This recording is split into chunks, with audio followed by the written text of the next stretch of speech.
Hello, everyone, and welcome back to the Gentleman's Wrestling Podcast. I am Jesse Collings, and joining me today is Adam Berger. Adam is becoming a frequent guest on the show. I believe, Adam, this is your third appearance, if that's correct. Yeah, that's correct. Yeah. And Adam, of course, is a contributor to voicesofwrestling.com. And of course, this podcast has recently become member of the Voices of Wrestling podcasting network. And just a reminder to everyone that you can get this podcast on any of your chosen podcast services.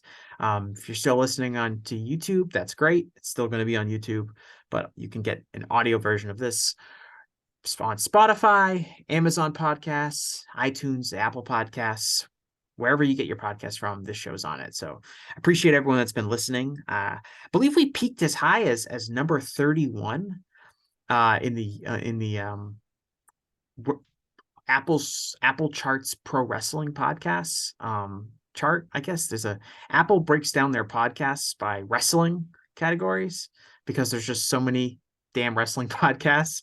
And like, I think we got as high as 31 in the United States. Which I was like, I don't really think about that much about like the reach of this podcast or anything, or like how successful we're going to be. But I was like 31, like we're ahead of some podcasts that like I've heard of that have like quote unquote like wrestling names in them. So I'm kind of blown away by that achievement. So I really appreciate everyone who's been listening. Um, but today we're here to talk about WrestleMania. I have said basically nothing about WrestleMania this year so far. I haven't written anything. I haven't done any audio for it. So I think obviously we're recording this on Thursday afternoon, a few days before night one of WrestleMania. We're just gonna let it fly. I mean, I have this as kind of like a just we're gonna be as blunt as possible about these things. I know I hate to admit this sometimes, Adam, but sometimes I'm a little diplomatic in my words. Sometimes I sometimes I try to cover all of my bases when I'm talking, and we're gonna approach this, and I'm just gonna give my hottest takes about each and every one of these matches. And I'm happy you're here to join us. Yeah, happy to be here. I can be the slightly more diplomatic one today to free you up Just to reel me in. to yeah. Well, like Dave Meltzer has really like I've learned a lot from his ability to say things in certain ways where like if he's writing something or he's even doing audio, but this is especially prevalent in his writing when he's like kind of talking about where he's gonna give a prediction or he gives a thought, he always gives himself a little wiggle room on like say he thinks something is not going to work, it's not going to draw, and he'll say like it's really unlikely to draw, unless something like this happens, or he always kind of gives himself a little wiggle room, and I've really adopted that. I don't have a problem admitting that I'm wrong, but I always like the idea of avoiding going all the way and being as definitive as possible when it comes to predicting something. Um, but I'm gonna cut loose here and try to be as blunt as possible with things. But I'll start with this question for you, just in general, Adam. What's kind of your general thoughts about this WrestleMania card and kind of the build up to WrestleMania and the momentum of WWE in general before we get into any of the specific matches? Yeah. That's interesting for me to answer because now I'm kind of the mythological casual fan of WWE. Like I'm not watching it each and every week, but I still follow what's going on. If something interests me, I'll check out some YouTube clips or hop on the DVR and watch the stuff that's interesting. And so yeah, but have been watching like all the big events like Elimination Chamber, Royal Rumble, Survivor Series. So yeah, this in terms of from prior years, I mean, obviously the Roman Sami Zayn storyline got pretty hot, got a lot of interest.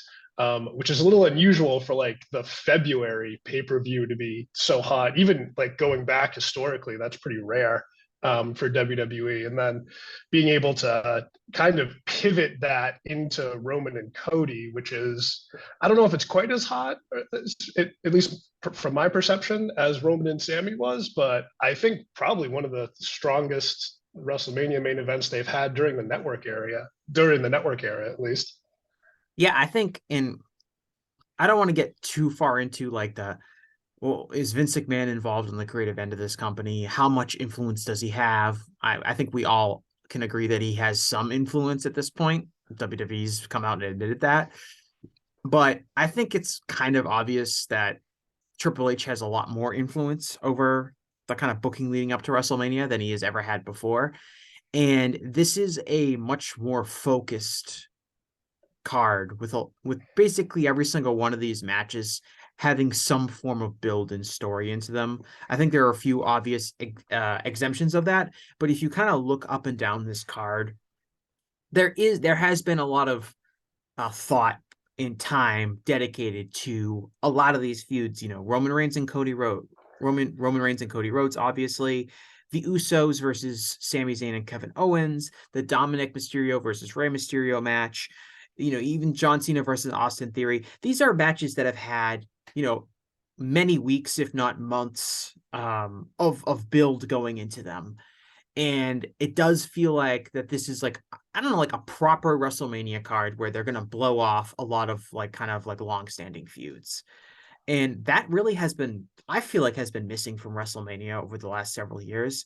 I think just even if you just look at last year's show, I mean that the main event of night two being the Brock Lesnar versus Roman Reigns match, which just felt so tired and repetitive and just didn't seem to have any enthusiasm or surrounding it.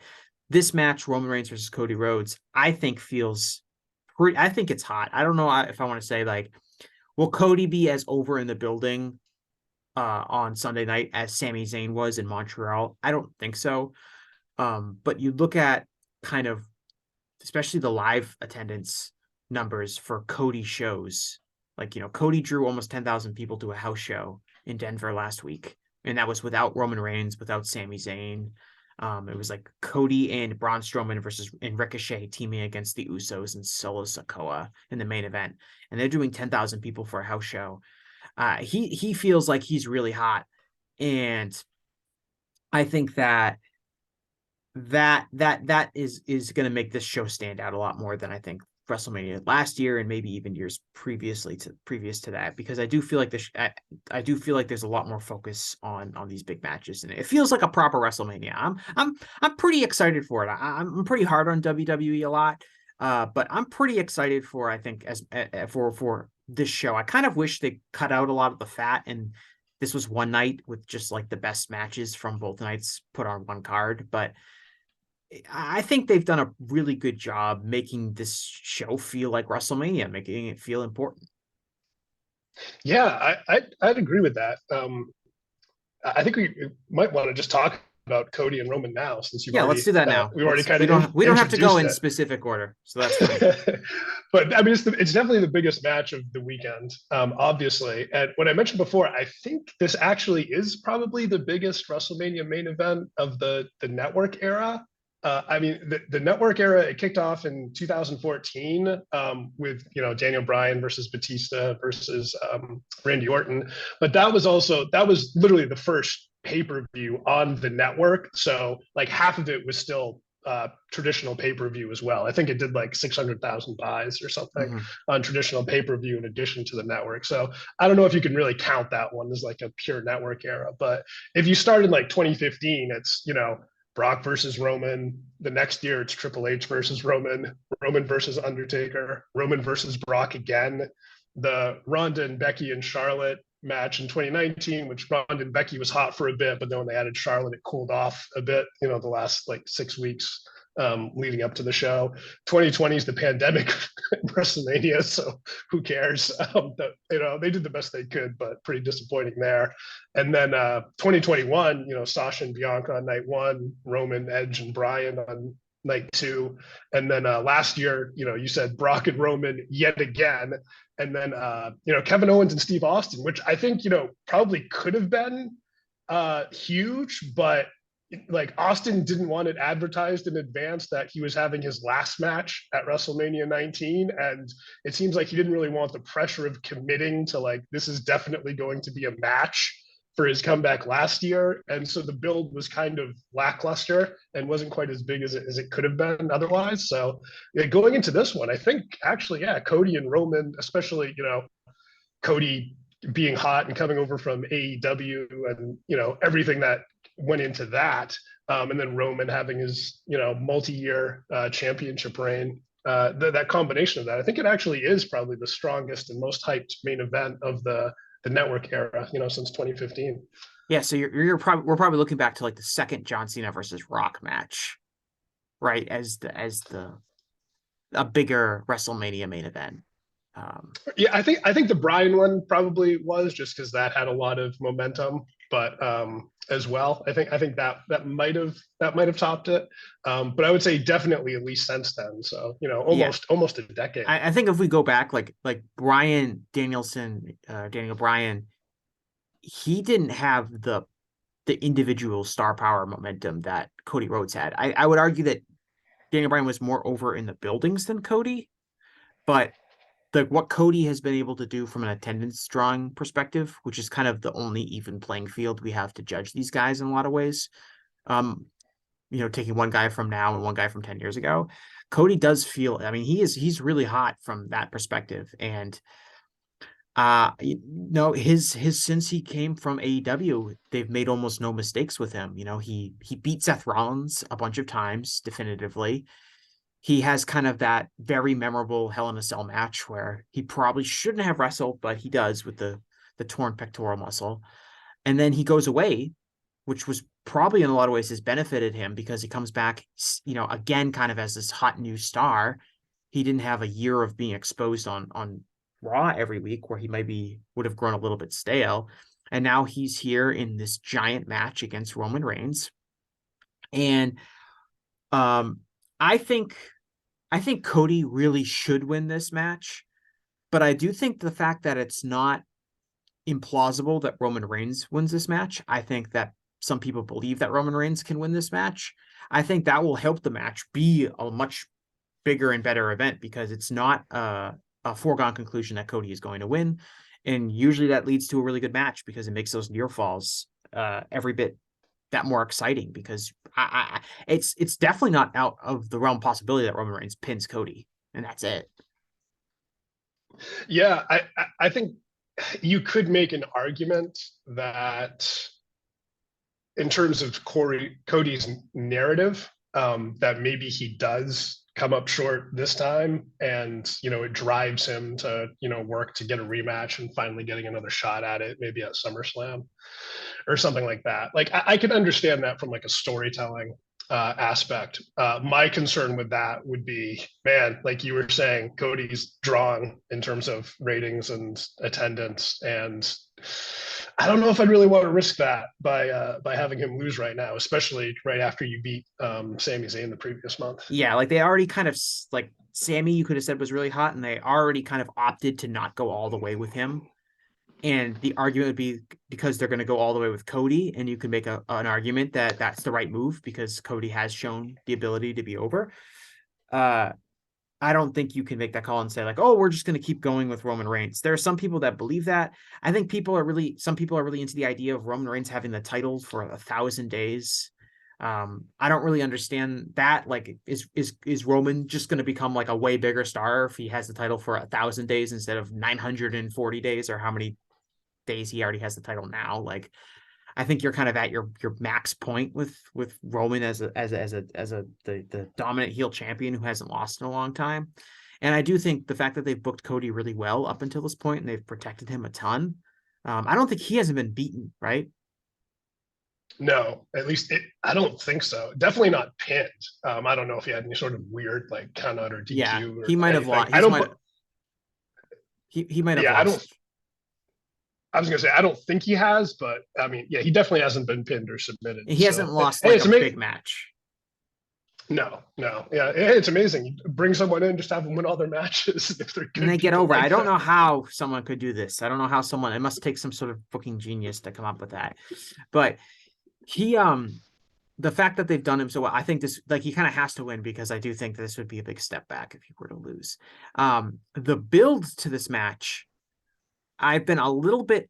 It's obviously worked from a business perspective. Personally, I've been a little bit apprehensive about it. I hated the whole like Dusty Rhodes liked Roman Reigns better and just talking about Dusty in every single promo and Heyman, taunting Rhodes about how Dusty really liked Roman more. Like that is just the lamest most repetitive shit like that WWE does is like, oh, then now it's it's personal because Paul Heyman mentioned his family.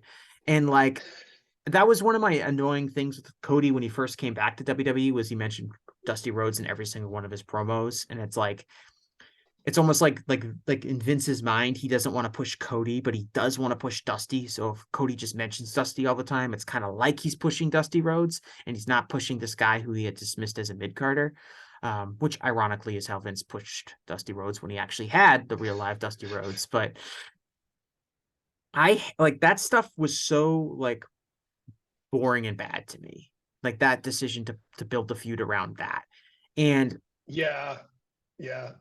My take on that was there is some reality to like Dusty having an influence on Roman and Heyman. Like Heyman obviously has a personal connection with him mhm. because it was Dusty who got Heyman into the business and taught Heyman about the business. So there's a personal connection there, and then obviously Dusty being at the in their developmental system for so long obviously had an influence on everyone who went through there, including Roman. I thought the way they could have maybe done that was, Heyman talks about his personal connection, and Roman can say, I'm the star that Dusty always wanted you to be.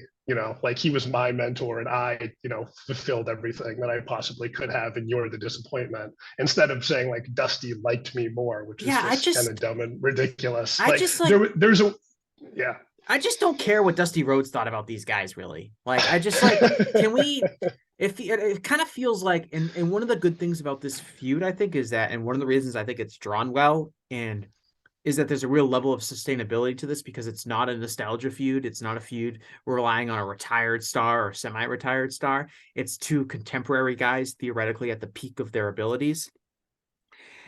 So like I'm apprehensive to kind of any feud that's built around like this is what this guy who was a real star, that's what he thought, and so we're gonna just build about it.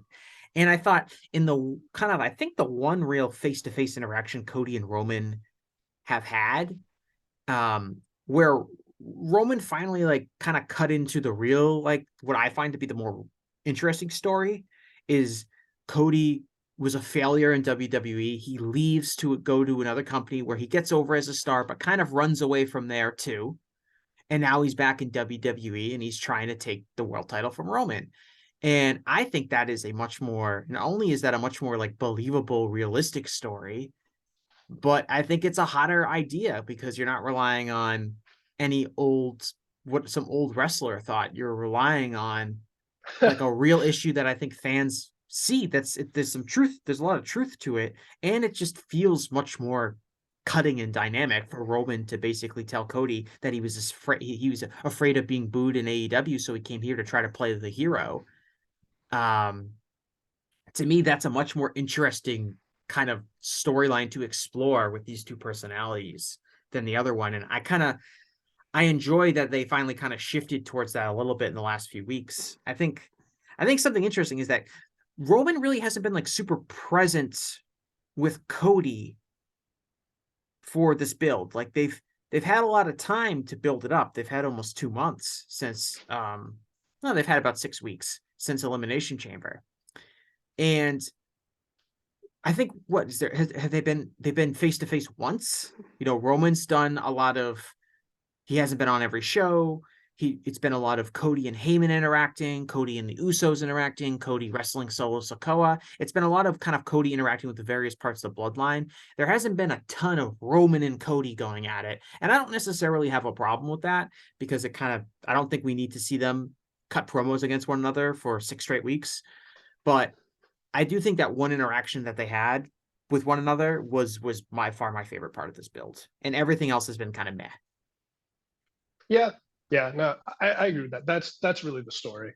Um, and yeah, I thought there was just a way, like if you really wanted to incorporate Dusty, I thought there was a way you could incorporate him while telling that exact same story. Because the story is really Cody's never quite made it to the top of the mountain, with all due respect to Ring of Honor and the NWA.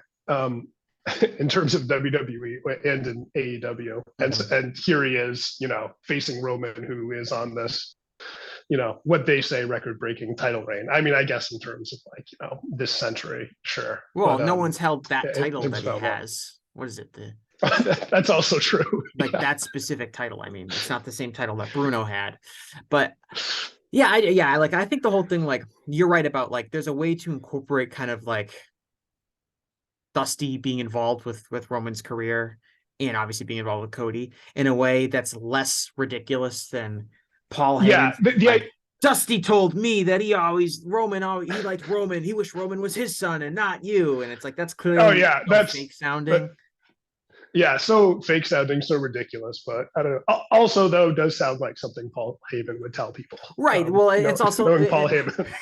well, it's like this thing. It's like, well, Paul Heyman's a villain, so he of course he's lying, but like Cody reselling it and reacting to it like it was this big insult kind of makes me think less of Cody. It makes me think Cody is stupid for falling for what would be an obvious lie from Paul Heyman. But Yeah, yeah. Paul Heyman's supposed to be, if you want to like incorporate real life Paul Heyman, he's supposed to be a good liar, yeah, not a bad one. yeah. And so I mean that's easily the biggest match on this show, by far. Um the biggest match on night one, now that we have the cards, because we didn't have these cards until earlier today when I guess Stephen A. Smith revealed them as part of a segment on ESPN with Nick Khan. But now we have the cards for night one and night two. So if we go back to night one, they're going to open with Austin Theory versus John Cena. And this has been a feud that I feel like was like originally talked about months ago. If you were like reading the Observer, this has been something that they've had their eye on for a while. And they built it up through different interactions. If I'm being totally honest, I just don't see anything in Austin Theory. And I don't understand why he's being put in this position, because I don't think he's good enough to be in this position. And I think it's a total waste of John Cena. Yeah, this probably isn't the best thing as a guest, but I really have nothing to add to that. Like I feel exactly the same way. I guess the only thing I will add is that like when Austin Theory failed to cash in Money in the Bank, going for the US title of all things, it just made him look like such a dope. Like, and Right. why should I care about this person? And So then I guess theoretically there was supposed to be some redemption then in him winning the US championship after that. But like the way he won it was like, and he kind of snuck his way and kind of stole a triple threat match. It wasn't like some dominating victory where he redeemed himself. And I know he's changed his gimmick up a bit. He's a bit more serious now. He got both his names back. Um, but it's just kind of, I still just don't. I don't know. I feel the same way you do. I just don't see him as this like future top star or anything. And it's just like, okay, John Cena's just going to have a match against this guy who seems like he's going to be in the mid card for life. So yeah, I'm not very excited for this one.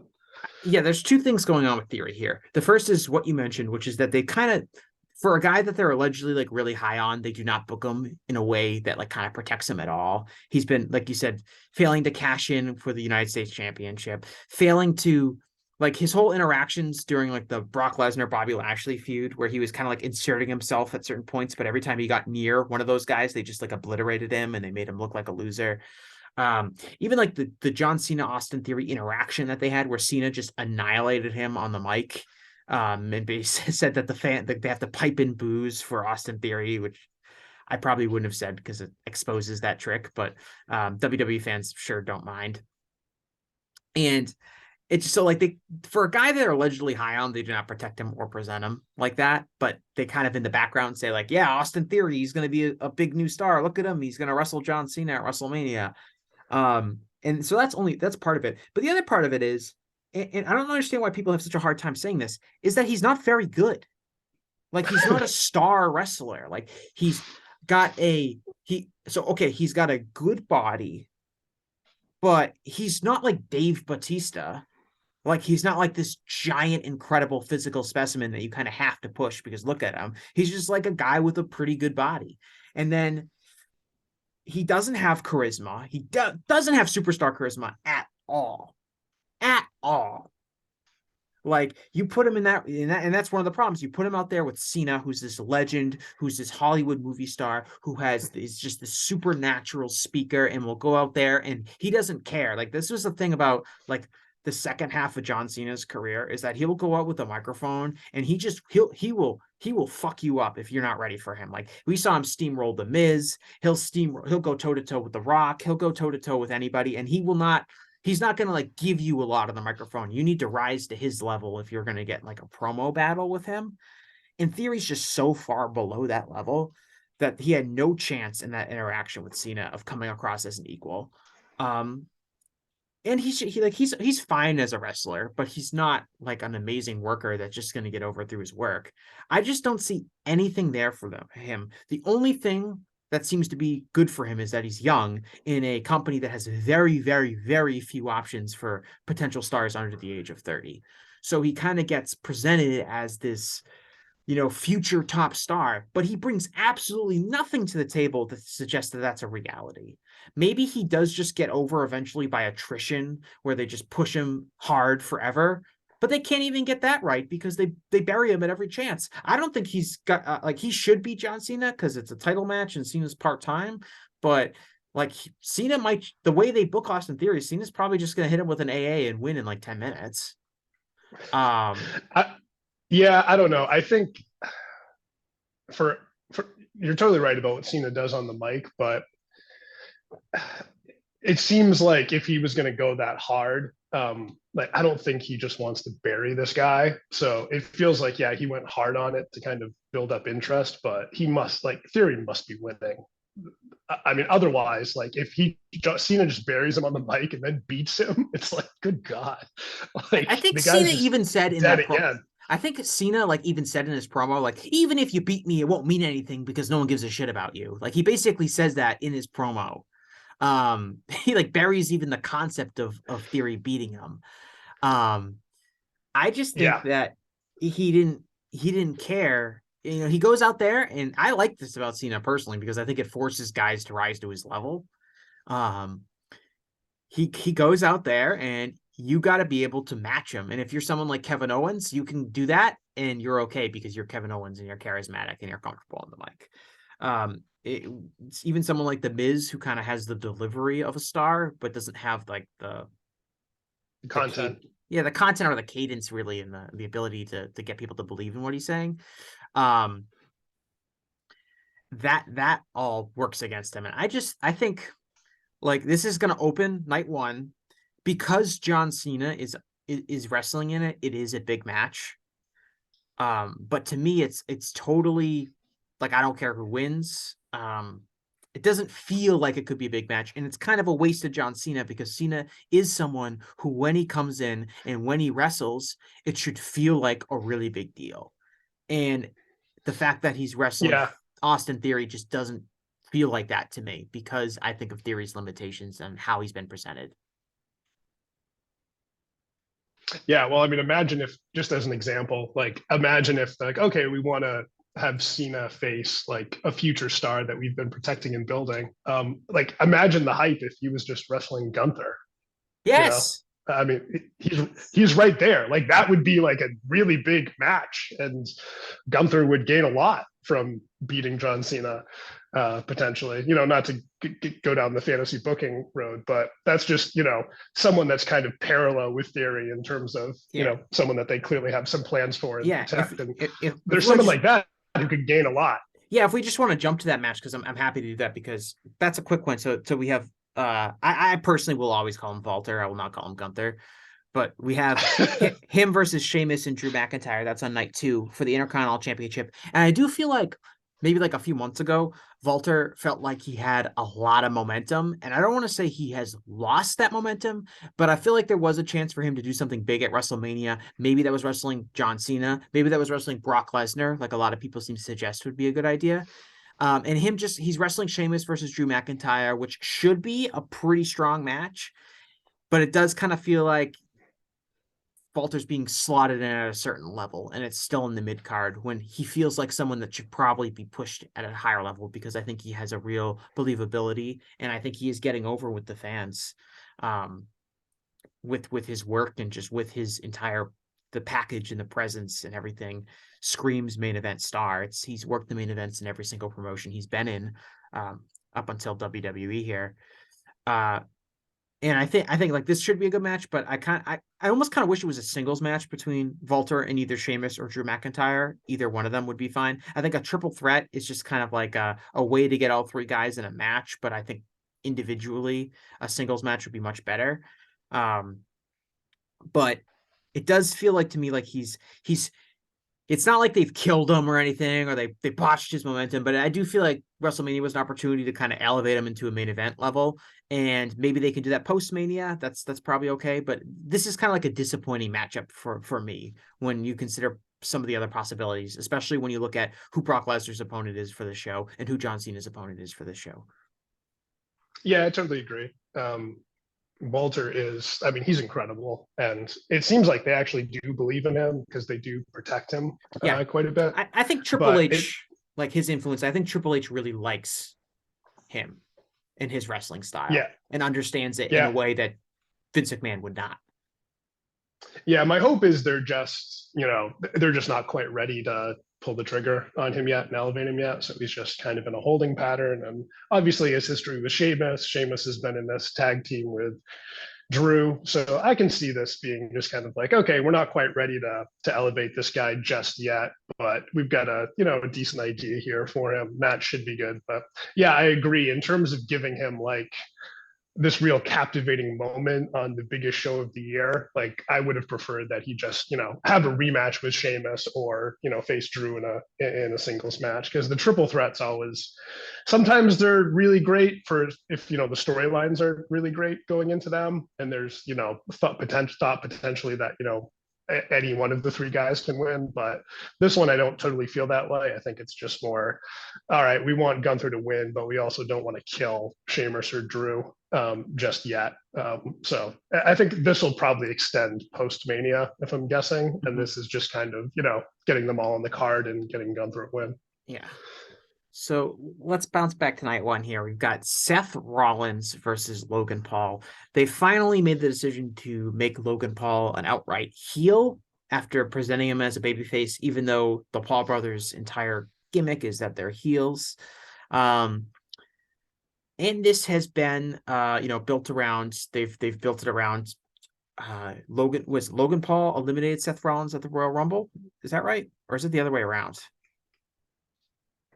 I honestly don't remember. The only thing I remember from the Rumble is Logan doing that awesome spot with Ricochet. That's the only thing that I remember from the Rumble. Right, and then Logan interferes in the Elimination Chamber match and costs Seth the match, which sets up this WrestleMania match.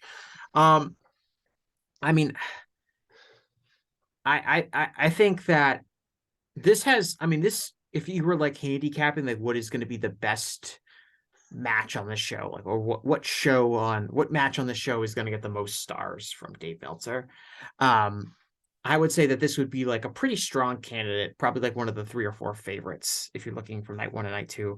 That's because Logan Paul's been so excellent in his few appearances in the ring, and obviously Seth is a tremendous in-ring performer, and I'm sure they're gonna have a very well-rehearsed match. I'm sure they're gonna have a bunch of key spots drilled down. Seth doesn't make a lot of mistakes in the ring, and I think that they're going to have a potentially really good match, and I think the crowd's going to be into it because I think that they are into Seth as a wrestler. Personally, I think Seth is like an incredibly uncool person, and his character I just has zero appeal to me at all, but I do think he's over with the fans. And I think now that Logan Paul is positioned as a heel, which is the accurate position for him, he'll get a lot of heat from the crowd as well. And so this should be a pretty fun, exciting match from that perspective. And I'm excited to see what kind of stuff they pull off, because this is kind of the match where they might try to do some crazy high spot or something like that. Yeah, one thing that I've found interesting about like the celebrity matches, not just the ones Logan's in, but like Bad Bunny as well, is often like fans like us, our complaints about the WWE style is that it's a little too slow paced, and things are seem a little bit too laid out and monotonous at times. When they have celebrity matches, I guess they don't feel like responsible to like uphold the WWE way of doing things, because they just go balls to the wall and do some crazy shit. So I'm looking forward to this, just to see like what they come up with and what kind of crazy stuff they do. I do agree with you, by the way. I absolutely hate Seth Rollins' current character. He's just like a caricature and a cartoon.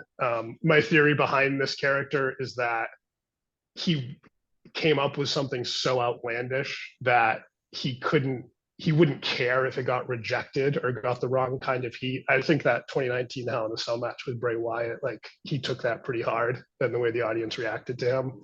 And so he just kind of came up with this as a defense mechanism. And credit to him, it's worked. But yeah, I hate it and don't care about the character. It but makes me am feel looking forward to his match. it makes me feel old because I just see this guy acting like a clown and I don't understand what his appeal is to the audience. He dresses ridiculous. He talks ridiculous. He seems like someone that I would want to spend absolutely zero time in real life hanging out with. And yet he's gotten over as a babyface, and obviously the fans see him as a star because he's been, that Hell in a Cell match aside, he's been protected as a star for the most part. But I just don't understand how he's over.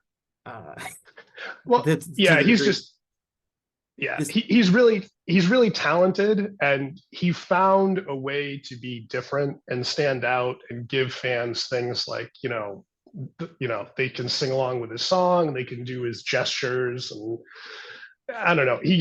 I guess he's in a way he's fun. Yeah, to that's me, fair. it just rings. It just so, and those are things like the core WWE audience they seem to really like. It's not necessarily like the things that I'm like. I love Mick Foley because so much of his character work and things were based in reality, and it felt really authentic and convincing. And Seth has absolutely none of that in his current incarnation, so he feels really hollow to me. But I do respect and think very highly of his ability in the ring. So he usually delivers really well in big spots. So I am looking forward to this match, but yeah, the build is not something I've been particularly interested in for this one. Yeah, and I don't think the build has been like mistake ridden. Like I don't think they've made any real mistakes with the build. It's more of just like these are both people I don't like. Did you see Will Washington's tweet about how he retweeted like the moving graphics that they had for this match and said like this is the one and only case against the moving match graphics, because both Seth and Logan were just making like these ridiculous faces and they just felt like they just looked super weird and, in my opinion, super uncool. And I was like, yeah, these are two people that I just don't want to see like in real life ever.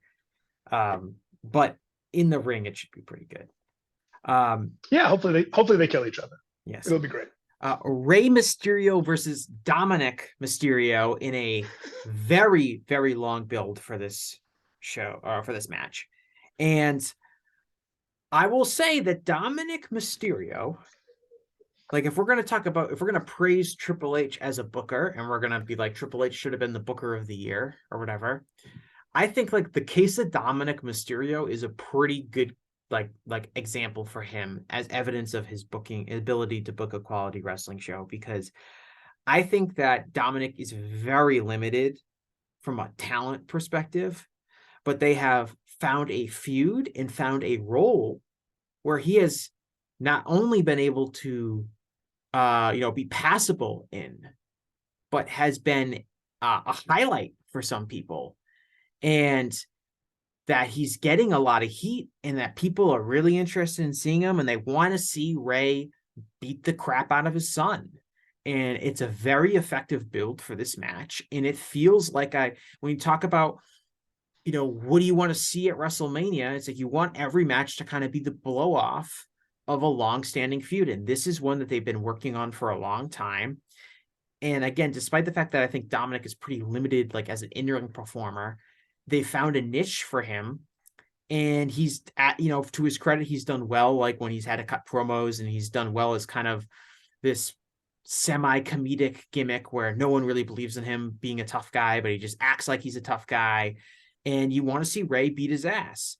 And not only has that happened, but it's also like a different side of Rey Mysterio. Like Rey Mysterio's career is that he's this very small guy who is the ultimate underdog, who's going to use his speed and agility to score upsets. And this is more like, because he's wrestling his son, people just want Rey to like use his dad's strength to beat the shit out of Dominic. And I think that's a really interesting, character for Rey to be portraying, because it's so atypical of what he's done throughout his career. Yeah, Dominic Mysterio is so non-threatening that it makes Ray look like this badass. That's going to kill him. Yeah, that's a good summarization of it. The guy who was always the underdog for his entire career is now like has the physical advantage in this matchup, despite the vast age difference, because his opponent is so non-threatening. Yeah, I mean, I agree. Dominic is.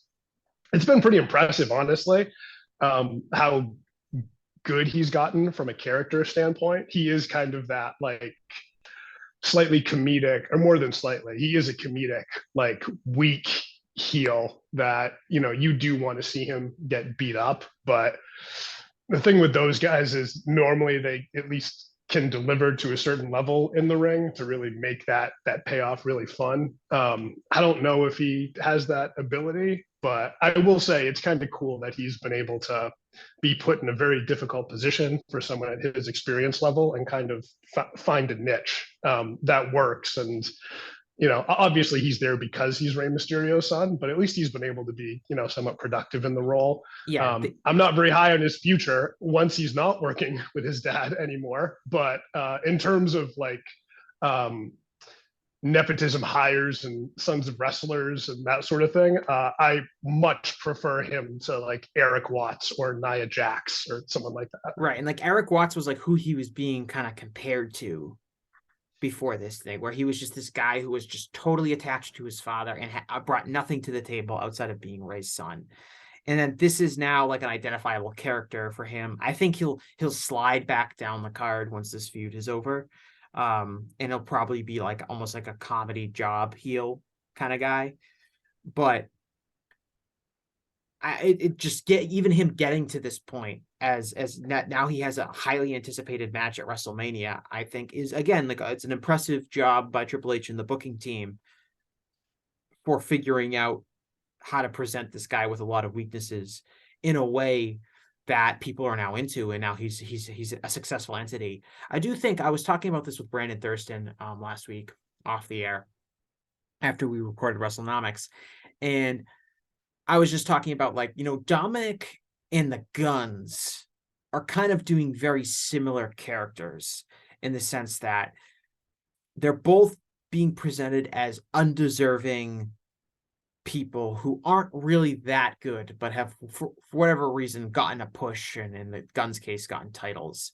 And they're playing up the fact that they kind of know that they're not that good, but they're really arrogant. You just want to see them get beaten by people you feel who are more deserving.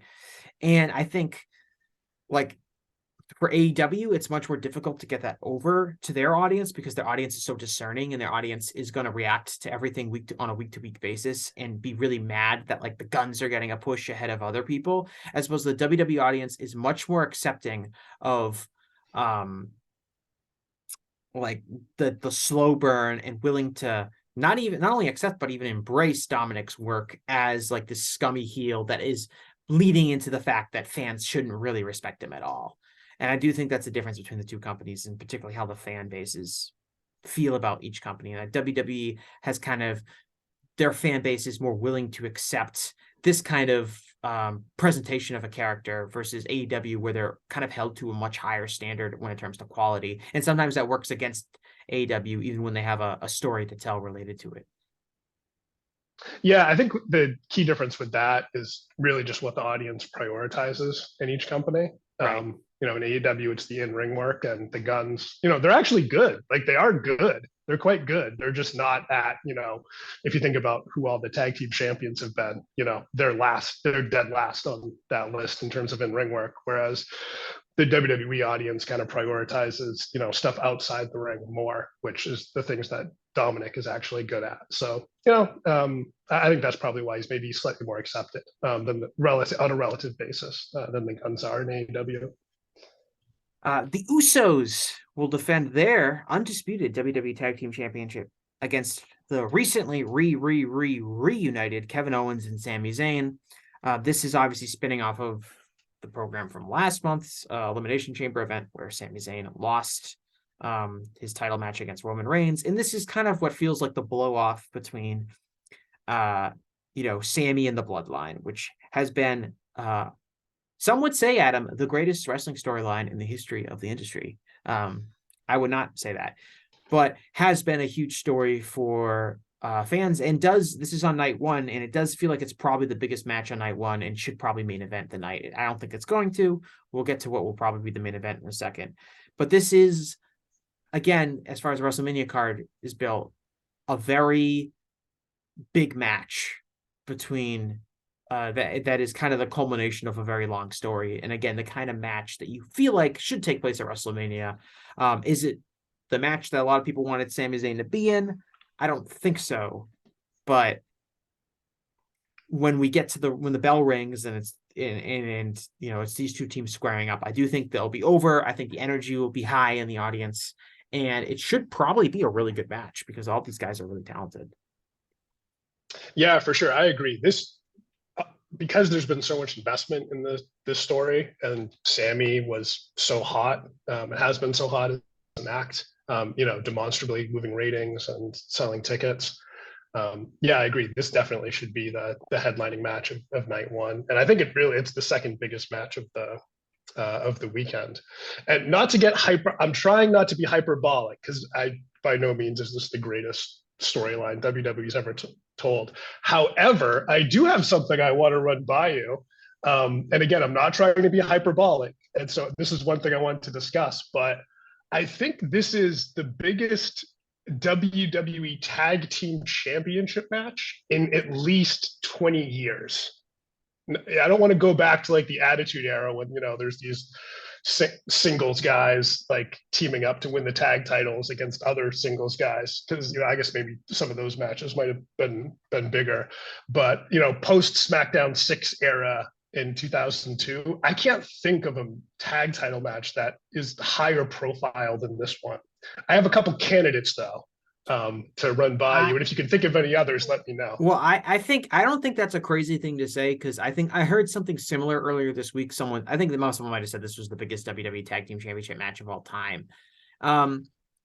And again, I don't really know if I can think that's fair to say. Like, you can go back and especially if we're talking about like, okay, are we talking about real tag teams? Are we talking about like the Rock and Sock Connection and they had a tag team match against like, Triple H and Steve Austin or something, and like that, it was that kind of match. But I think that for sure this is, like the Usos, both Roman Reigns. So Roman Reigns in this really long title run, which I think has been kind of up and down for me as a fan.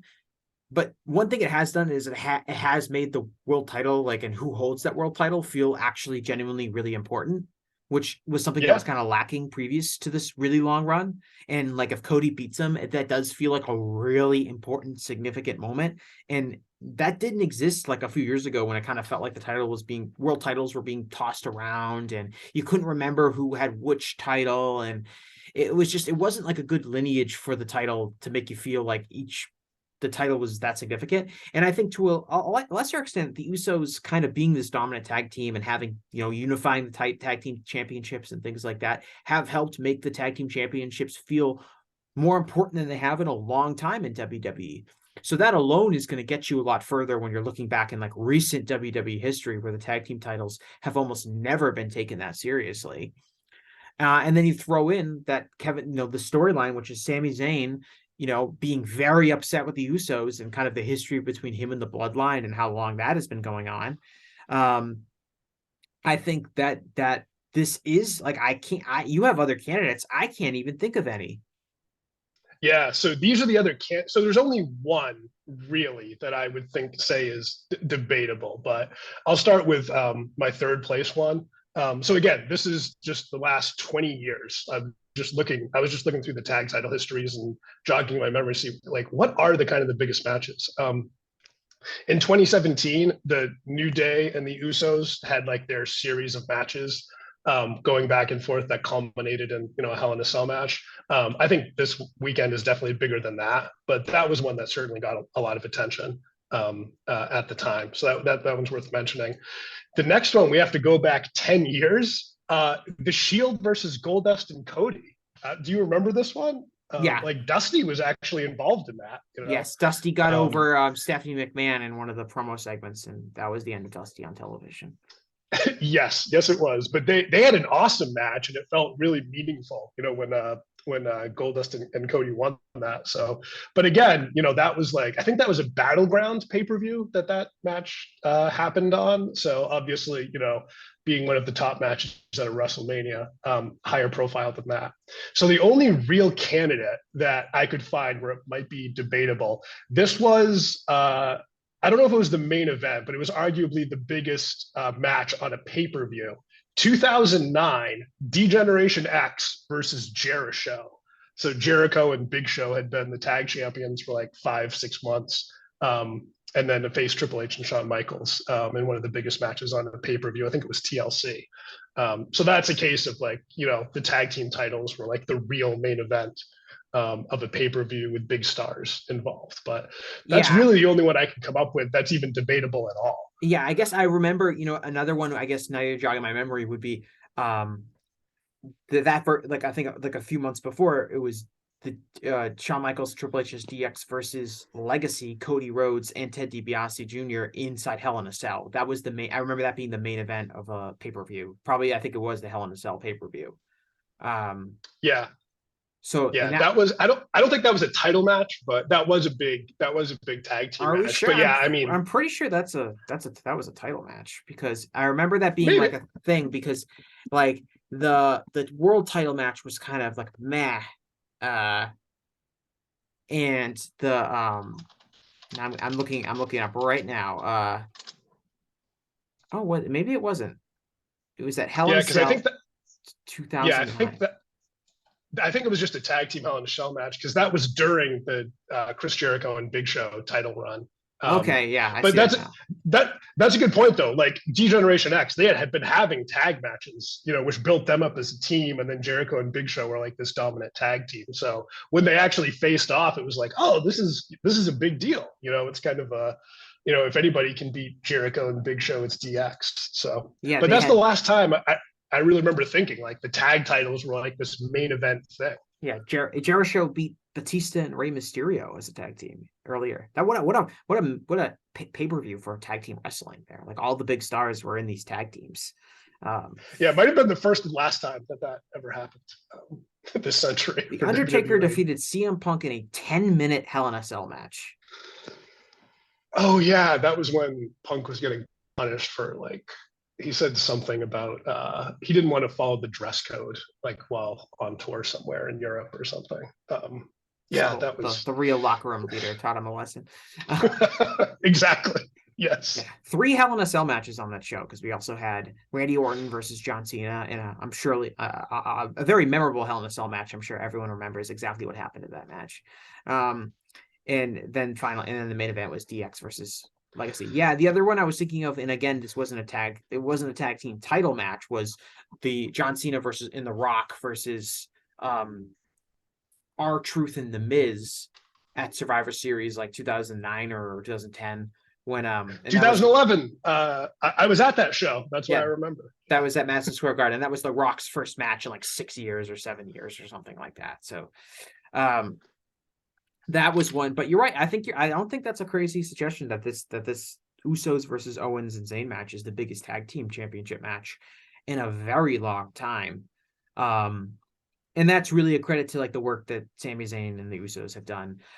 My whole thing with this, my real thing is that like I don't care at all about Kevin Owens and Sami Zayn getting together.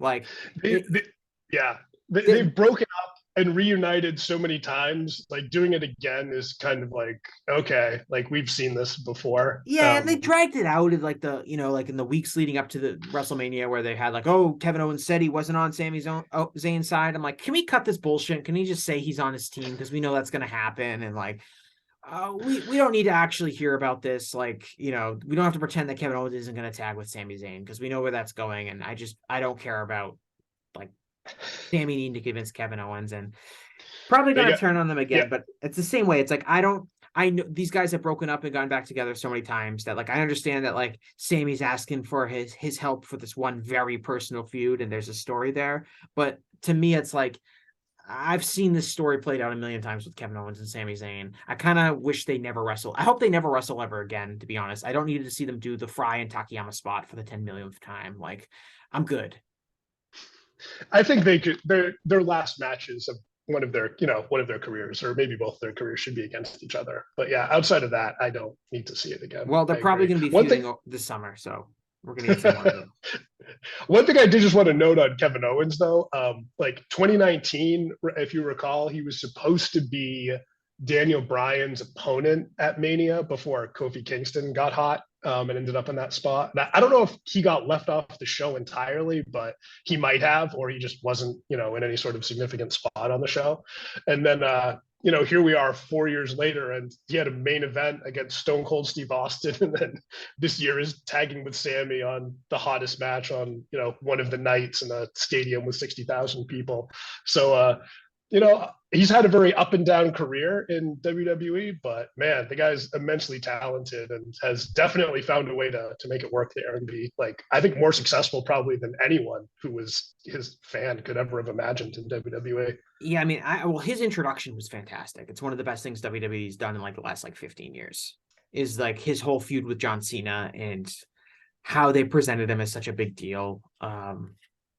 And I mean, I've been a huge fan of his natural talent, his in-ring talent, his confidence on the mic, his ability to take WWE like scripted promos and make them actually sound good. That to me has always been a highlight for him. And yeah, like I can't say that he's been like just grossly misused in WWE, but I always kind of feel like he could have been one of like the really, really big, gigantic stars if he had been protected a little bit more. And if he's always been kind of like a upper tier mid card guy, but never really the super duper pushed guy, except for that one time when he was kind of like Triple H's chosen one, which outside of that, he's always been kind of like an upper mid card guy to me. That he can be in a main event, but he hasn't always been protected like a main eventer. And I think that's kind of held him back a little bit. Yeah, that's what I mean. I guess like when he was Kevin Steen in Ring of Honor, I always thought he was absolutely incredible, and like the sky was the limit with what he could potentially do. I just never thought WWE would actually, because he looks the way he does. I never thought like they would actually use him in any sort of super high profile things. But yeah, he's so I've just been really to that. I've just been really pleasantly surprised by how successful he's been there, which come a long way from, being on Cole Cabana's podcast, Pondering Retirement in like 2012, 2013. So yeah. Well, like think about like how that company handled Chris Hero. Right. Yeah. And then compare that to Owens's career. It's a huge difference. And they were signed probably around close to the same time. Not too I think Hero it was, it was within a couple of years of each other anyway. Yeah, Hero was in earlier than Kevin was, but like as far as like a guy who like didn't look the part that they wanted him to, Owens's career is far outpaced Chris Hero's career, and a lot of people would argue that Chris Hero is more talented than Kevin Owens. Those people wouldn't be me, but a lot of people would. me either, but it's interesting to see just like all those awesome indie guys, from the 2000s and early 2010s, and just kind of where they've ended up and how drastically different some of their careers have turned out, even though you'd say they're relatively in the same ballpark talent wise at the time. But so because so many have gone wrong, I'm just really happy to see one that's gone really well. Yes. Night 2, Brock Lesnar versus Omos. An interesting use of Brock Lesnar, to say the least, on this show. I mean, the feud has been relatively straightforward. People don't know if Brock Lesnar, like, I guess like Brock Lesnar's struggling with the confidence to like pick up Omos or something. That seems to be the feud that they're selling. Everyone seems to just be in agreement that this is just so Brock Lesnar can give Omos like an F5 and like a German suplex, and they can put that like on the cover of like in the intro video package for Raw or something like that. Um, I think Brock Lesnar's like I'm okay with Brock Lesnar like not being in the main event in kind of like a different phase of Brock Lesnar's career. But again, much like John Cena, like I think there's really nothing to be gained then in this feud with Omos. And wouldn't it be great if Brock Lesnar wrestled like a smaller guy and he could have like a really good match, as opposed to this is just going to be like a clunky 5 minute match built around like two spots that they really struggled to get to, maybe like a little MVP shenanigans. There's going to be like a 2 minute period where Omos is getting heat on Brock Lesnar and the crowd is just going to be completely dead. Uh, I can see it happening so far. It's like Omos is going to be like having Brock Lesnar in the corner and he's going to like give him like a chop, and then Brock's going to collapse, and then the announcers are going to be like, "Oh my God, we've never seen Brock Lesnar manhandled like this." I could just see the entire match unfolding right in front of me, and it's not particularly exciting. Yeah, I guess this is the Vince McMahon offer match.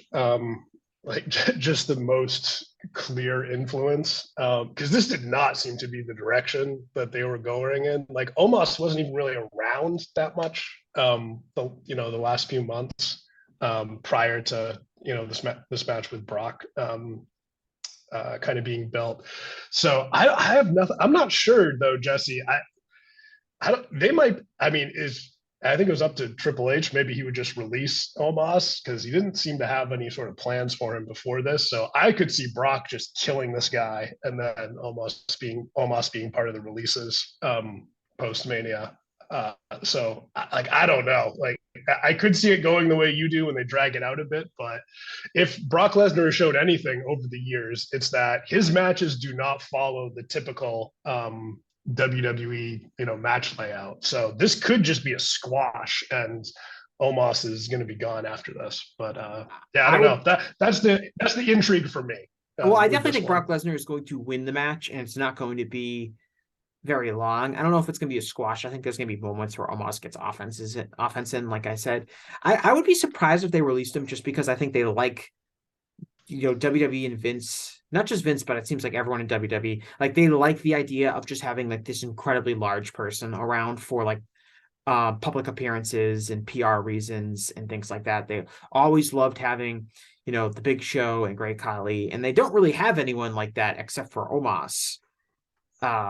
And I think they like the idea of having him show up at certain things. I think that he is, a native of Africa is kind of important to them, in the sense that they're trying to increase their footprint on a global scale, and having someone who was born in Nigeria um, is probably worth it. So I would be surprised if he gets released, but he's kind of this guy, he's in a weird position where they they they they don't want to completely job him out, but they also understand that he can't really be put in like a main event position, because he's not going to get there in the ring where people are going to really care to see him in that kind of spot. So they kind of have to have him as kind of like this sideshow kind of disconnected figure who, I guess this is like one of the few things he's really going to be used in a key spot, which is to create a WrestleMania moment where Brock Lesnar picks him up. But of course we've seen Brock Lesnar like F5 the Big Show before, so like I as a viewer like don't really care that Brock Lesnar is going to pick up this man and give him a move. Vince McMahon might not remember that, so he's excited for this one. The Edge versus the Demon, Finn Balor. This has had a long feud, dating back to, Finn Balor kind of wresting control of Judgment Day away from Edge, and then putting Edge on the shelf in that I Quit match. And so they're doing a Hell in a Cell match at WrestleMania. Do we have Hell in a Cell? Yeah, we're gonna have Hell in a Cell, I think, as a pay-per-view this year.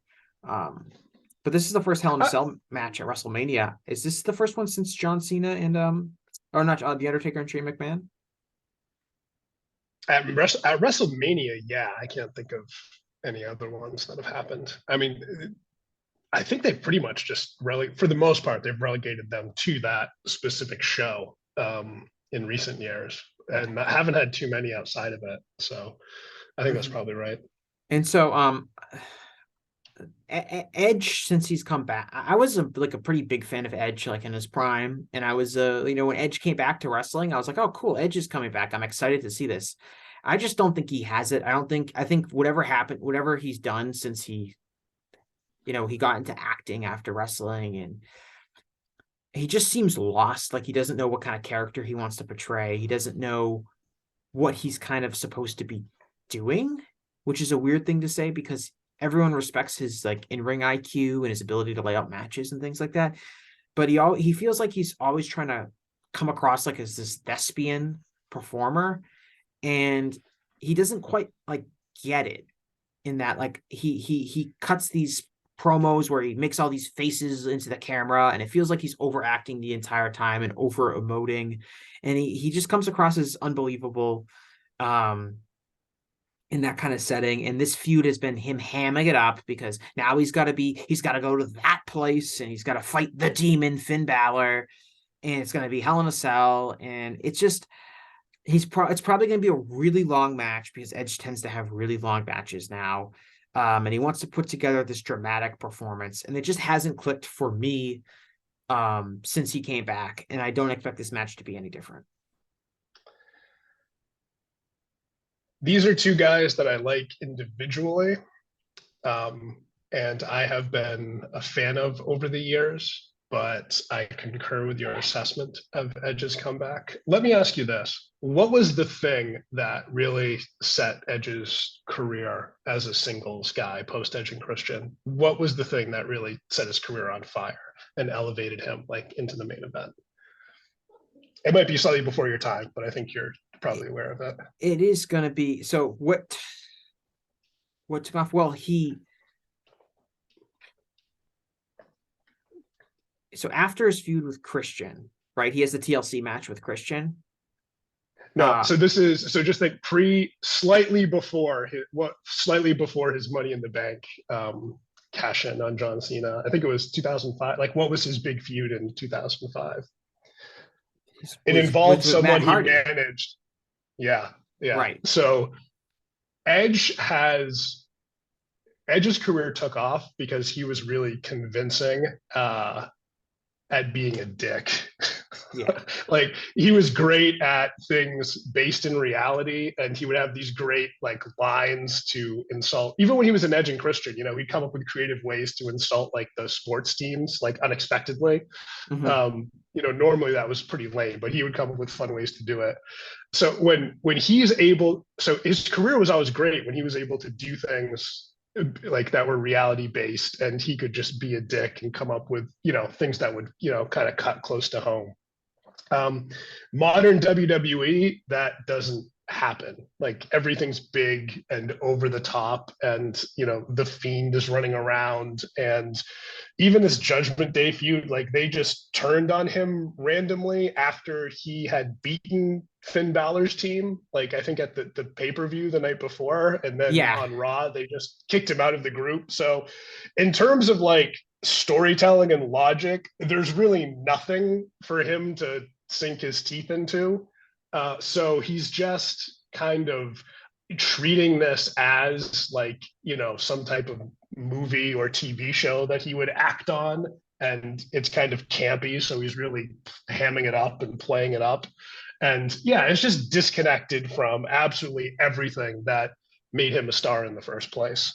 yeah. Um, Well, I so think that's really my take on why he hasn't landed for the majority of his comeback. yeah, I get this impression that I think he's come out of retirement and he's like, and I credit him. I credit the motivation because we see a lot of guys come out of retirement, or they come back and they just want to play the hits and they're going to do what they were known for in the past, and Edge could have got by doing that, but he really wanted to do something different and he wanted to do something great. And I do think he approaches kind of every single feud and match as he's like, I've got to make this epic, amazing thing that everyone's going to be talking about for years in the future. Um, and he's kind of gone too far, like as far as like trying to put drama into every single thing he does. And it hasn't really worked out for him because it comes across as over dramatic in a lot of cases and just like too long. And I don't care. Like, I think like his WrestleMania match with Randy Orton, the famously bad one. Um, I think of the Chinese water torture match. Like it's like that was kind of indicative because he's like, me and Randy are gonna go out there and we're gonna have like this amazingly dramatic, incredible backstage brawl fight thing, and it was we got it, and it was this bloated mess. And that's where I feel like a lot of his matches have been. Is just he's trying so hard to be dramatic and he's trying so hard to create something memorable, and he's pushing it too far in a way that he didn't do it when you talked about him like kind of originally getting over. And the funny thing is contrasting that with what Christian Cage has done in AEW, which is largely stick to that formula from 20 years ago. And his performance is much more believable in that sense because of he's not pushing it too far the way I think Edge has. Who do you think should win this match? Like if you're the booker, who should win this match? Ooh, I think it probably depends on what the hell you're gonna do with Edge after this. Like, I believe he said in an interview that his SummerSlam might be like the end of his deal, or that might be like around the time his deal's up. Um, so yeah, I don't know if like Finn Balor's the guy that you want to put over him at this point because Finn's kind of, I mean, he's good, he's not getting better, and I feel like he's kind of already peaked. So I feel like Edge probably should win this, and then you give someone heat, maybe Gunther as an example, but give someone heat by sending Edge packing at the end of his deal.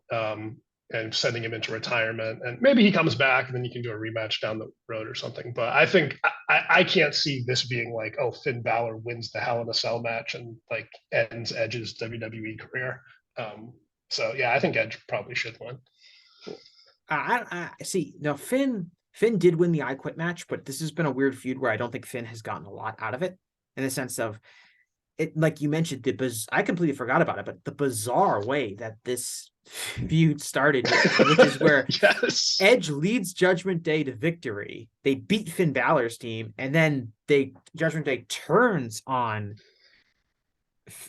Edge and takes Finn Balor as their leader with really no good explanation. It was more of just Edge didn't want to be a part of Judgment Day anymore. Well, yeah, the explanation was Creative wanted them to become a supernatural stable. Edge did not want to be in a supernatural stable. Right. So they kicked Edge out, replaced him with Finn Balor, and then didn't turn them into a supernatural stable anyway. Yeah, and that's a shoot. That's the shoot explanation. Like we never, I don't think, got like a good storyline explanation for why these guys illogically turned on the guy who helped them beat this other guy. And so, and then I just think throughout Judgment Day's existence, Finn has somehow become at best the third most important person in the group as far as from like where the focus has been, behind Rhea Ripley and behind Dominic. And so I don't think he's really gotten a lot out of it. And you're right to say, like, I don't think like Finn's 41 years old. Okay. Is this the guy you're going to really put over Edge in a big way? But I also don't think Edge needs to beat this guy. Like Edge can lose to him. Like Edge won I don't know why Edge in Beth Phoenix won the mixed tag match at Elimination Chamber against Rhea Ripley and Finn Balor, especially given where Ripley was going after that match. So part of me thinks that, and especially because Finn is the demon, and I guess you want to protect that character more than you necessarily want to protect just a regular Finn Balor character, even though I think the demon was absolutely murdered in that Roman Reigns match and will never be the same since. Yeah. And so I guess it really just, I'll just say it just comes down to who do you have bigger plans for moving forward? Have that person win. It's really as simple as that. And I don't know what their plans are necessarily. And I also whoever, yeah. Well, and I also think, okay, let's say Cody beats Roman Reigns. What heels do you have ready for Cody to wrestle? if Cody's going to have like a long title run, which I think would be probably the right move, who is going to be ready to wrestle Cody? I think like, Seth is a babyface now. Kevin Owens is a babyface now. Who do you have ready to go? You look at these cards and you're like, okay, is it going to be Austin Theory? Is it going to be Dominic? Probably maybe Walter. Maybe Brock Lesnar if you want to do something like that. But Finn would be a logical person, I think, for Cody to feud with once he gets wrapped up with Roman Reigns. If you kind of protect Finn here, and you could do that by giving him a big win in a Hell in a Cell match at WrestleMania. So I think there's an opportunity to get him there, especially if Edge is going to be a babyface going forward, just because it seems like they're pretty light on the heel side outside of the bloodline.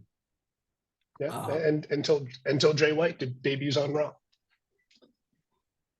Yeah, that's also a possibility. That'd be interesting if they took Jay White and put him immediately into a championship feud. I wouldn't be against it, but that would be very atypical of the way I think WWE would approach things. They kind of did that with AJ Styles, though. He had his feud with Jericho first. Yeah, and that's what I could see them doing with Jay White, which is like Jay White has like this feud to kind of establish himself and then be challenges for the title. I think if they just brought him in and maybe that's Triple H being in charge. But I would never see a Vince-led regime just being like, yeah, let's take this guy who many of our fans are not going to know who he is. And like, sell him. Is he going to immediately sell as a credible challenger to Cody? He's literally just a random guy to a lot of people. It seems like WWE's attitude would be more like to introduce him with some other feud and then move him upwards. Yeah, probably. You're probably right, but yeah. I guess it's either. I guess barring something like that, where they're bringing someone in unexpectedly, you might be right. Maybe Finn Balor will win because he could be if Cody's winning, then he might be the first challenger. That does make sense. Braun Strowman and Ricochet versus the Street Profits, Alpha Academy, and the Viking Raiders. I have absolutely nothing to say about this match, and I hope it's over very quickly. That is a match. It might actually be kind of good because there's a lot of good workers in it to a degree, but it's also like we talk about this tag team division in WWE, we talk about how big that Usos versus Kevin Owens and Sami Zayn match, which it is, but you look at the rest of the tag teams that are in WWE right now, and I wouldn't say it's an exciting group of teams. Yeah, I'm interested to see what role the male models will play in this. You're actually interested in that during the match? Yeah. No, I am not, but that is something that I expect to probably happen. Yeah, I think the thing everyone is waiting is to figure out if they're ever actually going to push Montez Ford as a singles star. And if he did, would that require him turning on Dawkins? Which I think would kind of be a mistake. I would push Ford as a babyface, and I would have him organically become a single star with Dawkins as like his tag team partner and friend, but focusing more on Ford as a single star, as opposed to him just wrestling tag team matches. But I don't know when they'll pull the trigger on Montez Ford. He seems like a guy that has potential, but I think part of me thinks he's been slotted into a certain slot, and it's not at the top of the card, despite his potential and his potential ability as a top star. Yeah, I'd agree. If they're going to do something like that, though, don't do it on this show, which is already kind of stacked. Just save that for like the Raw the next night. Yeah, that's just true. To give him a little bit more shine and focus.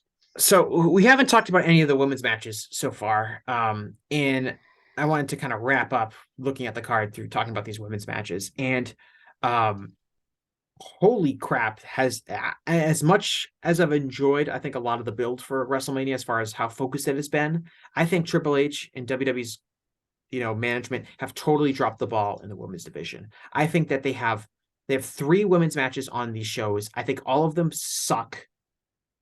They have 4. I'm sorry, they have 4. They have 4. I think all of them suck. I think the build for all of them has sucked. And I think it's a total waste of some very talented people. And I don't understand what went wrong. We'll start with Bianca Belair versus Asuka. This feud has been built on the idea, I guess, that Asuka is really weird and she's got like goop coming out of her fucking mouth. And Bianca is, despite the fact that Bianca's whole character is that she's very confident, storyline seems to be that Bianca doesn't know what she's going to do against this weirdo Asuka. And it's been as I just think Bianca, I think, is really talented. I think she's done a really good job, and every time WWE has asked her to deliver in a big spot, but I just don't think and I don't want to say her booking is not bad, but the booking around everyone around her has been bad, and that leads to a lack of credible challengers, and has led to her title reign, which is now a year long, being fairly unmemorable, despite the fact that I think her performance has been pretty sharp. Yeah, this match is it's just weird. Um, like Asuka is someone who I mean, she's immensely talented, obviously, and this gimmick change that she's done is interesting to some degree, but it hasn't been accompanied by like a real change in her character. Like if she went through some sort of transformation and was just like this brutal heel who's massacring people, like squashing them and being vicious, and then you kind of have this new vicious version of Asuka going against Bianca, who's held the championship for a year. Like that's something that people, I think could have really been into. But they haven't done that with her. Like she's just kind of been around the past year and won the Elimination Chamber match, which is how she got the title shot. But that only goes so far when someone's been in title matches on and off for the past year anyway, never won any of them. And, and like literally a fresh coat of paint isn't necessarily going to captivate everyone. It's also like a big change for Bianca's character because like in 2021, she had that match against Sasha, which is, she's the underdog. She's trying to win the championship for the first time. And then last year, she was looking for redemption after Becky Lynch had squashed her at SummerSlam.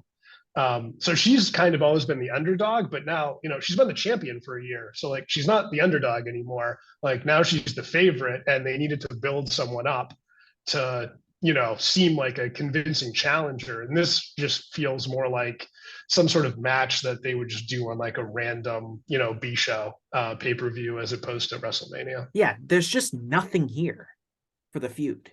It was, I don't know, it's lazy booking, it's boring booking. It's just there was no real connective tissue um put into the match and in the feud as far as what we're gonna sell this as. It just feels like a Bianca Belair's having another title defense, and it's against Asuka, who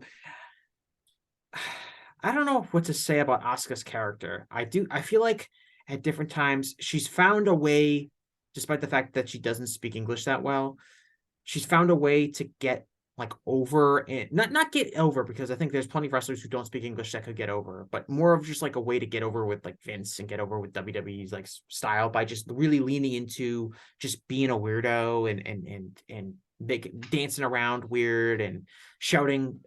She's speaking in Japanese, but in Vince McMahon's mind, she's speaking nonsense. Like she's presented herself in a way that gets to get over in like Vince McMahon's purview, but I think it's kind of done her as like an overall personality that's like interesting to me a disservice, because it just seems like she's kind of like this random like crazy person that you see walking down the street as opposed to like a real like interesting character that could be unpacked there.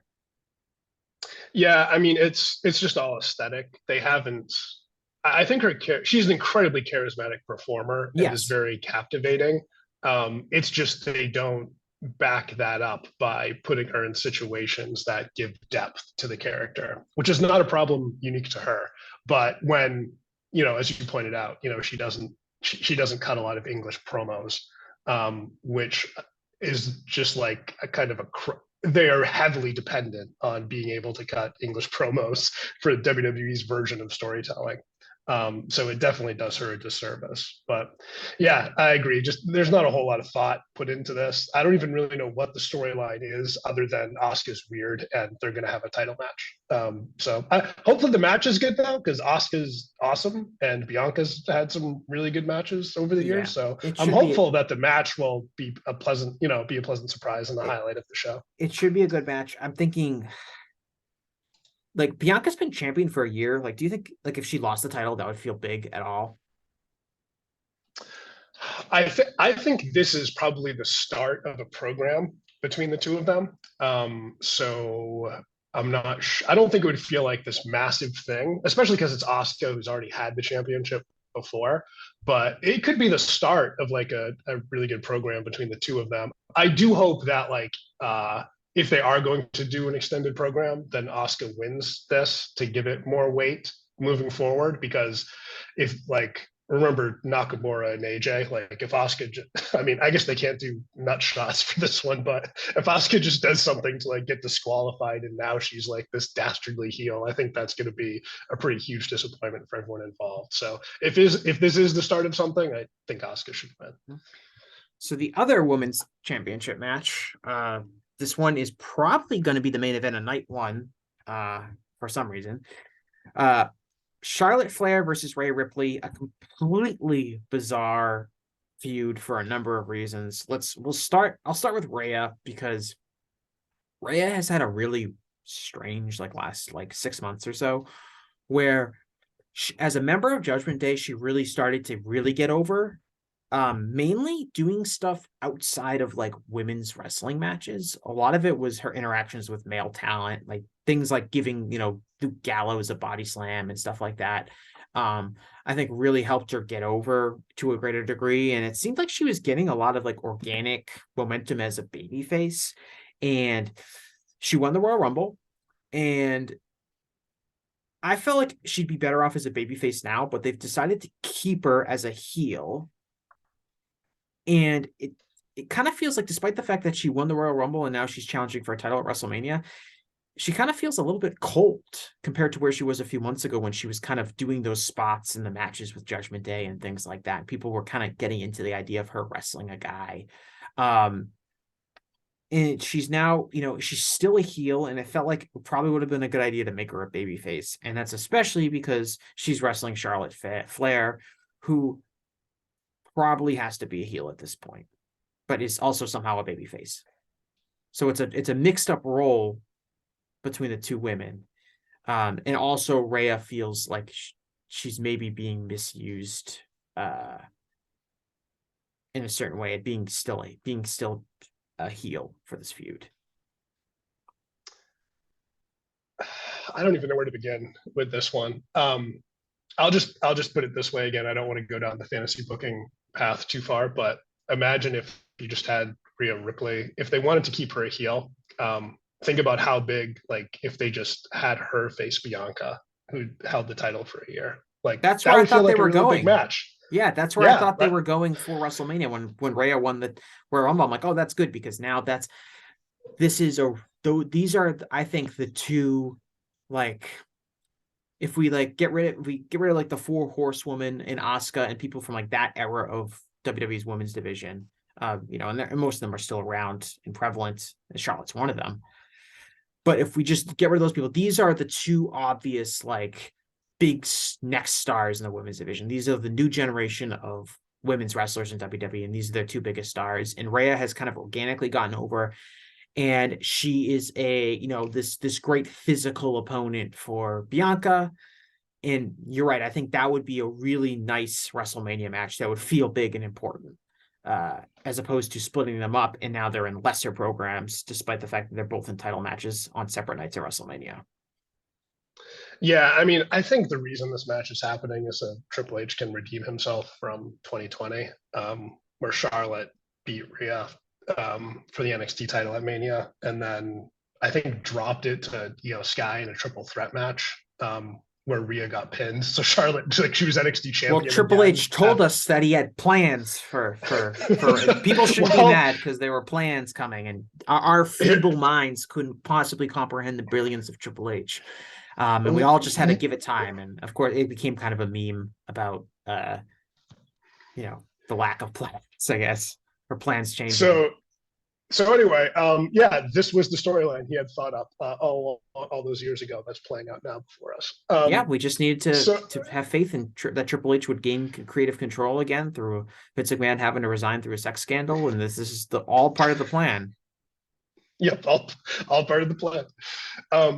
I guess the thing I'll say about Rhea is I believe she, and so Arturo, American Numbers, who contributes to VOW, him and somebody else whose name I can't remember, track screen time on WWE shows, and she is by far the most heavily featured woman on the shows in terms of screen time, because she's in Judgment Day and is in all their segments, in addition to having her own women's matches at times. So even though she hasn't necessarily been like winning a ton of women's matches on TV, she's just heavily and prominently featured and does a lot of really impressive things. And I thought her Royal Rumble performance, even though the match isn't necessarily the best Royal Rumble we've ever seen, I thought her performance in that was great and really made her seem like a star. So her, and also her redeeming herself from losing to Charlotte a few years ago, all that sets up for like, hey, this should be like a big thing, right? The problem is that like everything on her Rhea's side is fine, but she's still the heel, and they're keeping her as a heel, even though she's like both the more exciting performer, the more fresh performer, and she has the sympathy from the prior loss as well. Whereas Charlotte literally just came back from injury, waltzed up to Ronda Rousey, who had just had a match, and then beat Ronda, who was a heel who just had a match. And I'm supposed to like her. Why exactly after all that? Like, I don't understand inherently like why I should be rooting for Charlotte in this scenario at all. Especially because she's kind of, she's like the female Roman Reigns. Like, she's always featured heavily. She's always wins. She has how many times, I don't even, is she up to like 15 championship reigns at this point? Or like, she's going to like pass her dad, whether obviously that's not the same thing at all. It's a false equivalency. But it's just like, she's like the establishment. So like, why am I supposed to root for her against this younger, fresher, more interesting performer who is looking to redeem herself? Like, the booking and the face heel alignment is just totally screwed up, and that's what's cooled this match off so much from what Rhea's match should have been, or how much bigger it should be for this show. Yeah, Charlotte and the Charlotte situation, I think, is problematic for WWE right now, because she is stale as a performer. I think she's been on top for too long. She's had the title too many times. I don't think there's really anything that she can do to get people that excited about her matches without a drastic change in her character, which has never existed. She's been the exact same character since the moment she debuted on the main roster. And she went away for a long time, misses months, and comes back and she's just still stale, and it's still the same thing, and it's hard for fans to get invested in her stuff right now. And I just don't see that ever really improve. Like, I don't know what she can do to Well, I mean, like, it's not. but even if she's a heel, like it would be like, the dynamic would be better because she can get booed and that's okay, as opposed to her getting booed as a babyface, which is just death. But I still think that it's still like kind of go away heat, in the sense that I think people are just sick of Charlotte, and they're sick of Charlotte always having the title and always being in title matches. And I don't really know what can be done outside of like a really big repackaging of her to, I think, increase her shelf life. I think she's just expired as a performer in WWE. Yeah, I don't. I would hedge that a little bit. I think what they could do is put her in a tag team, have them be tag team champions for a long time, and then that could eventually lead to a split with her and some, like, say like Raquel is someone that they've pushed and shown interest in. Like, if they did like some sort of Charlotte and Raquel tag team that eventually led to a split, and then they feud over the singles title, like I could see something like that. Could we just talked about like Jericho, like that came after like Jericho had been in the main event scene, for the past couple of years. Then it was like, oh, okay, we'll put him in a tag team, and then he elevated the tag titles because he was such a big star. Yeah. So I think with Charlotte, comparing Chris Jericho's ability to reinvent himself versus Charlotte's ability to reinvent himself is like, I don't know, like Steve Jobs' ability to program a computer versus my ability to program a computer. Yeah, I didn't. It's not so much reinvention. I meant more just like put her in the tag team division, so at least she can do something different, and then that can help get somebody else over potentially and lead to a feud there. But I agree. Like just having her win the title and lose it and go back and forth over and over again is just not.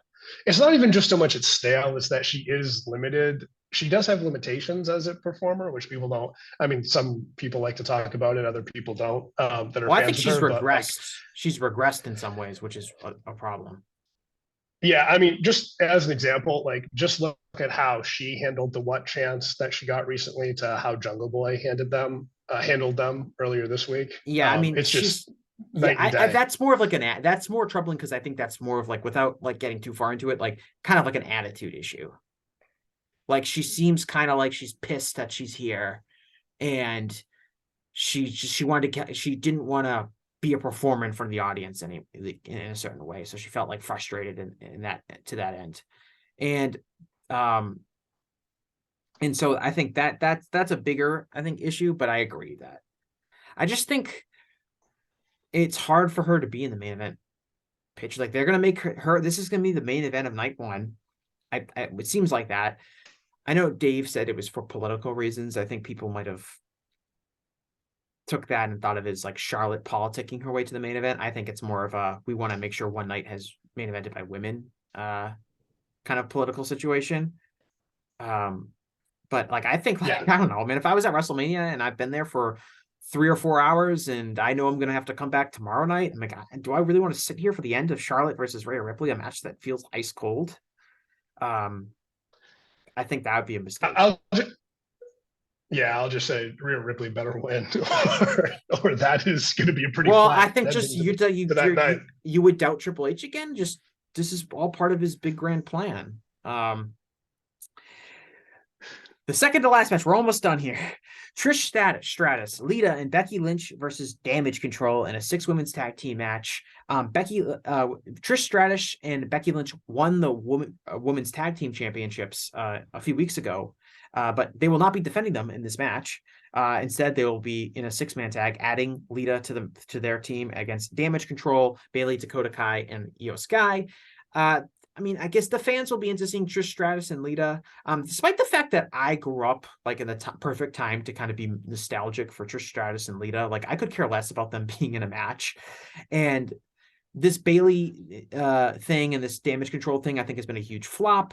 I think when Bayley first came back from her injury, I thought this is huge because Bianca really needs a great opponent, and they don't have Charlotte was out of the picture at the time, Sasha was gone, and I was like, man, they really need like one of their big aces to come back and really carry this women's division. And despite the fact that she got a heel stable, I don't think Bayley has been particularly good since she came back from her injury, and this whole Damage Control thing has not taken off the way I think a lot of people originally thought they were going to when they were all brought back on SummerSlam. So that to me has really, been a huge blow to WWE's women's division. And this match is just a match on the show. I'm not excited about it. It could be good. I don't know. Like Trish Stratus and Lita are probably just gonna hit nostalgia spots. I don't think either of them are particularly good in the ring anymore. So a lot of it will fall into Damage Control to kind of be there in the right spots. But to me, this is just a match. I have nothing more really to say about it other than that I've been disappointed in what Damage Control has turned out to be. Yeah, I don't know. Some of that's probably performance based, but a lot of it's booking based too. Like if you're debuting a new stable, they got to be pretty dominant, and they just haven't been. So I think that's detracted a bit. Like they've lost a lot. They've lost a lot. And then Trish and Lita are. I just one thing I do want to say is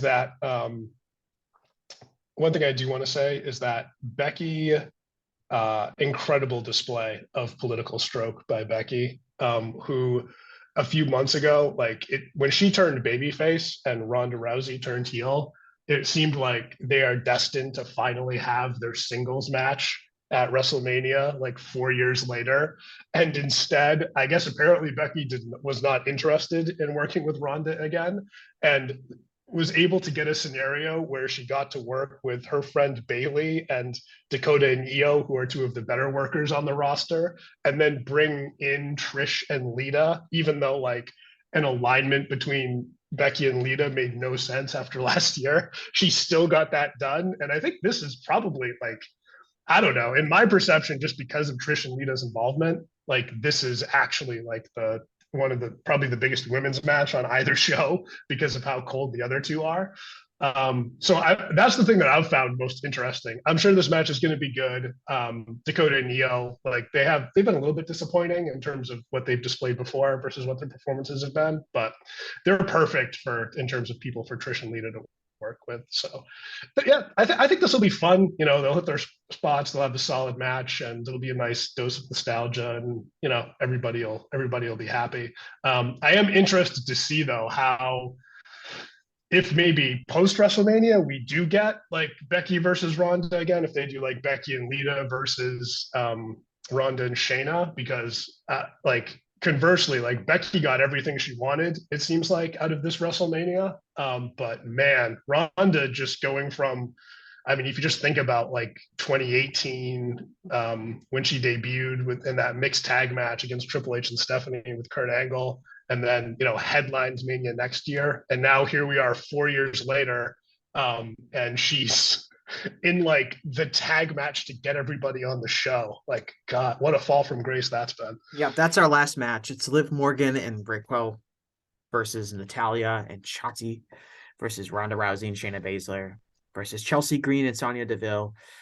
And I agree with your take on Ronda. I mean, Ronda, I think ever since she came back from since she came back to the Royal Rumble last year, she hasn't felt the same as when she originally did. I think there's a bunch of things factoring into that. But she just kind of gives off the impression that she's been miserable the entire time. And she doesn't seem like her heart is into wrestling the way it was when she first debuted, when it was clearly like her living out a dream. It feels like now she's someone that's burned out at her job, that's still has to come into work each day. And for whatever reason, doesn't seem like anyone, any of the big stars really want to work with her, which is why she's kind of relegated into this spot, working this four-way tag match, which is not for the tag team titles. And you're right, you would think someone with Ronda Rousey's star power would want to be, in a big singles match, because theoretically she's a big star, but she's just not anymore. She's not a big star. She's not a difference maker for WWE. I think, as we get further removed from her real peak as an MMA star, she's significantly less famous than she was in 2018. That's just the bottom line. And the novelty of seeing her wrestling has certainly worn off. And so what you're left with is just her performance, and especially her performance as a personality has left a lot to be desired. And so it is a fall from grace, but I don't think this is like an inappropriate spot for her, just because I don't think her performance or, her presentation has been up to par for what it needs to be to get a big singles match at WrestleMania. Yeah, I mean last year her match with Charlotte, and I mean pretty much all, I don't want to say all her matches because there might have been some I missed that were good, but the ones that I saw, like her Liv Morgan matches, the one with Shotzi, it was all pretty rough. I think the match with Raquel wasn't bad. I did actually enjoy that one, but yeah, it just her performances just aren't really there. She's not a particularly strong promo. I mean, I think in terms of her attitude, like I think when she first started, she could just be Ronda Rousey, and people like that. She definitely took it very personal and very hard when the crowd rejected her because they liked Becky Lynch more. It didn't seem like she understood that as, this isn't because I'm doing anything wrong. This is just because like I'm the favorite and Becky's like this underdog who's kind of caught fire. It seems like she took that very personally as, oh, they just don't like me, instead of realizing it was more reflective of the WWE's booking and just the situation. And I think because of that, like when she's come back, she just like, she definitely doesn't care as much as she used to. And also now she's like, she was always, her attitude was always kind of a little bit dislikable, and she ended up kind of coming off as a heel, like when she was on the Ultimate Fighter, and things like that.